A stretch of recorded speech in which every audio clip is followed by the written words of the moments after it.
안녕하세요. 송도 이대한의원 박승민 원장입니다.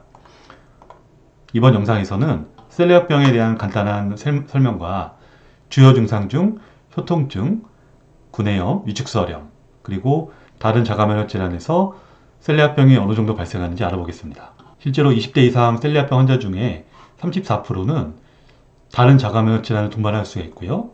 셀리아병의 주요 증상은 소화기 쪽이지만 30% 환자분들께서는 구강 내 통증과 자결감을 경험할 수 있다고 보고되고 있습니다.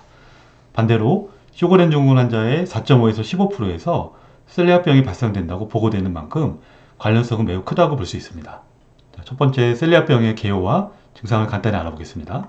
셀리아병은 글루텐으로 인해서 소장에서 발생하는 자가면역 질환입니다.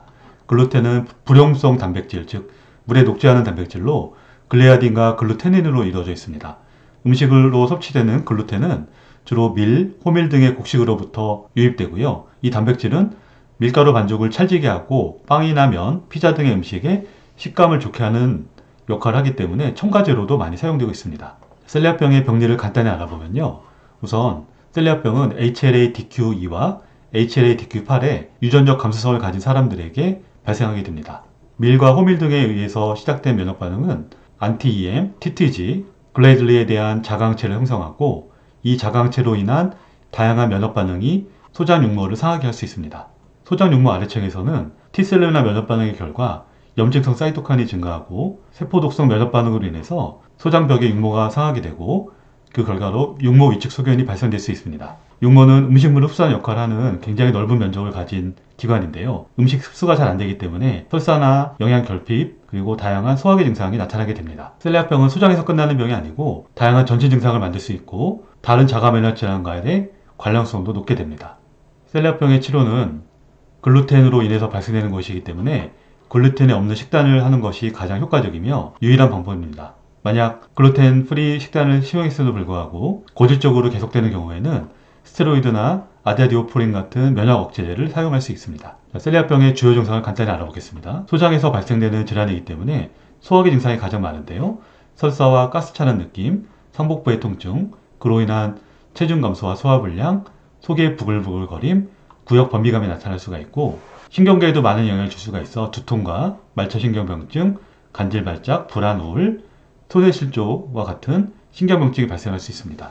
다른 면역질환과 마찬가지로 만성 피로감이 나타날 수 있고요. 실제 간질발작이나 만성 두통, 그리고 소뇌실조가 나타날 경우에는 GAD65라는 자가항체의 관련성도 확인해 볼 필요가 있습니다. 그 외에도 간 수치의 상승, 간염의 발생, 철결핍성 빈혈이 나타날 수가 있고요. 일반적인 자가면역 질환과 마찬가지로 관절통과 관절염, 골다공증과 골감소증이 나타날 수 있습니다.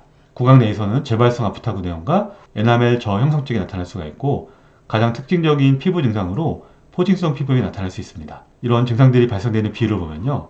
설사는 40에서 85%, 피로감은 78에서 80%, 가스차는 느낌은 35에서 72%, 상복부 통증은 34에서 64%, 체중 감소는 45%, 소화불량은 33%, 속이 부글거리는 느낌은 28%에서 나타난다고 보고되고 있습니다. 그 외에도 다양한 증상이 나타날 수 있고요.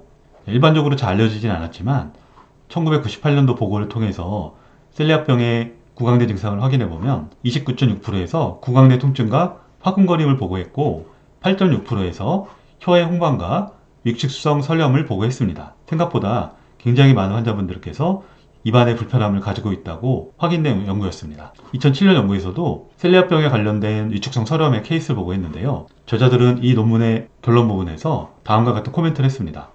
일반 의사들과 치과 선생님들은 특발성 위축성 설염을 확인했을 때 그 원인의 셀리아병을 고려해야 된다고 조언을 했습니다.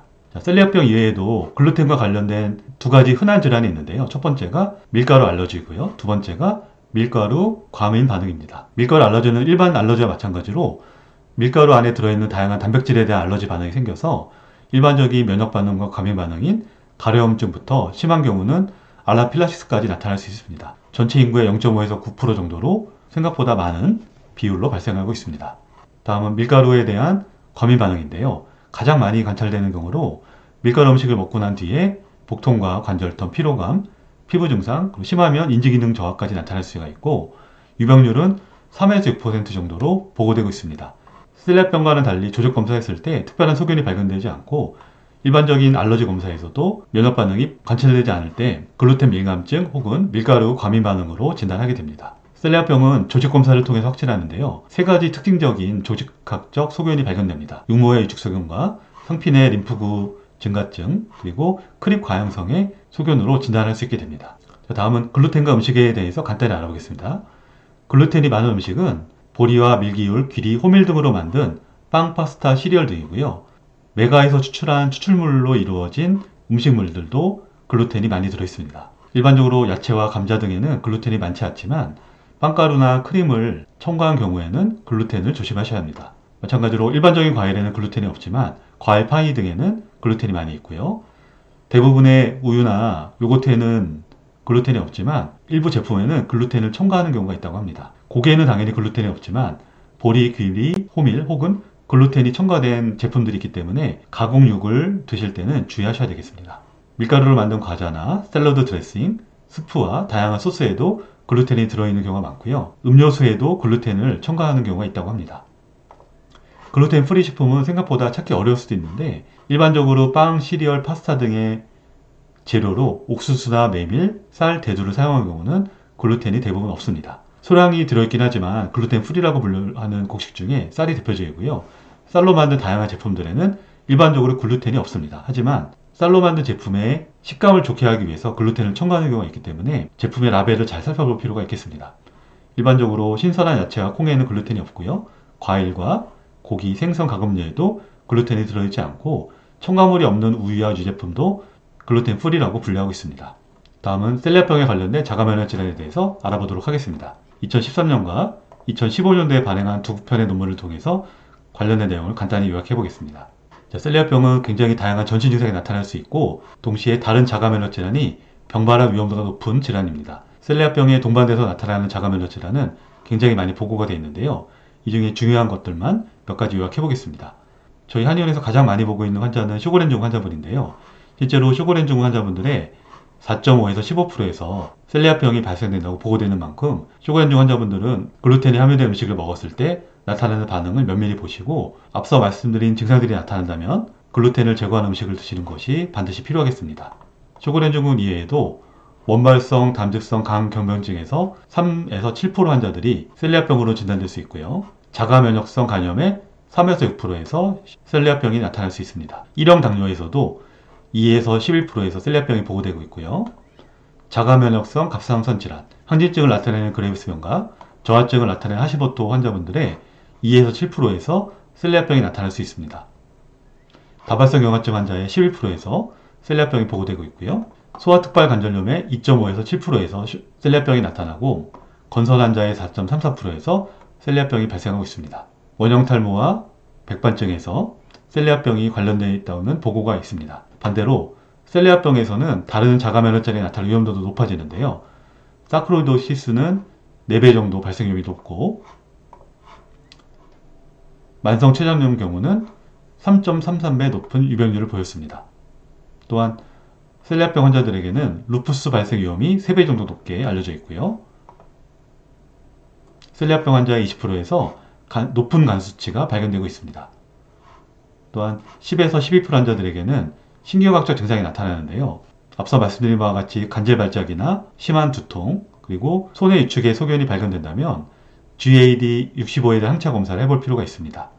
셀리악병은 밀가루와 관련된 질환이기 때문에 밀가루 섭취가 많아질수록 유병률이 높아지는데요. 셀리악병의 발생률은 매년 큰 폭으로 증가하고 있는데 미국의 경우를 예를 들어보면 1960년대에는 10만 명당 2건 발생을 보고했지만 2010년도 들어서는 10만 명당 23건으로 보고되는 만큼 10배 이상 발생률이 높아졌다고 볼 수 있겠습니다. 대략 전체 인구 중 1%에서 발생한다고 확인하고 있는데 실제 진단된 경우는 25%로 전체 인구 중 4%에서 셀리악병을 가지고 있다고 추정해보고 있습니다. 밀가루 섭취가 많은 국가에서는 높은 발생률을 보이고 우리나라도 밀가루 섭취율이 높아지는 만큼 발생률이 증가할 것으로 추정하고 있습니다. 오늘 영상을 요약해보면 셀리악병 중 34%에서 다른 자가면역 질환이 생길 수가 있다는 걸 알 수 있고요. 다른 많은 자가면역 질환에도 셀리악병의 발생 위험도가 증가하고 있습니다. 일반적으로 많은 자가면역 질환 환자분들은 글루텐이 많이 들어있는 음식, 밀가루를 먹었을 때 컨디션이 안 좋아지는 걸 경험하고 있습니다. 셀리악병 관련 증상 중에 구내염과 혀통증, 위축성 혈염이 흔하다는 사실을 이해하셔야 되고, 만약 구강 증상이 있으면서, 즉 구내염과 혀통증, 설염의 증상이 있으면서 소화기 증상이 심하고 특히 밀가루에 반응하는 경우에는 밀가루 섭취를 줄여보시고, 셀리악병과 관련 증상이 있다면 진단검사를 해볼 필요가 있겠습니다. 셀리악병 진단에는 조직검사와 혈액검사가 꼭 필수하지만 많은 경우 글루텐 프리 식단을 시행했을 때 증상이 사라지기 때문에 간접적으로 추정 진단해 볼 수도 있겠습니다. 감사합니다.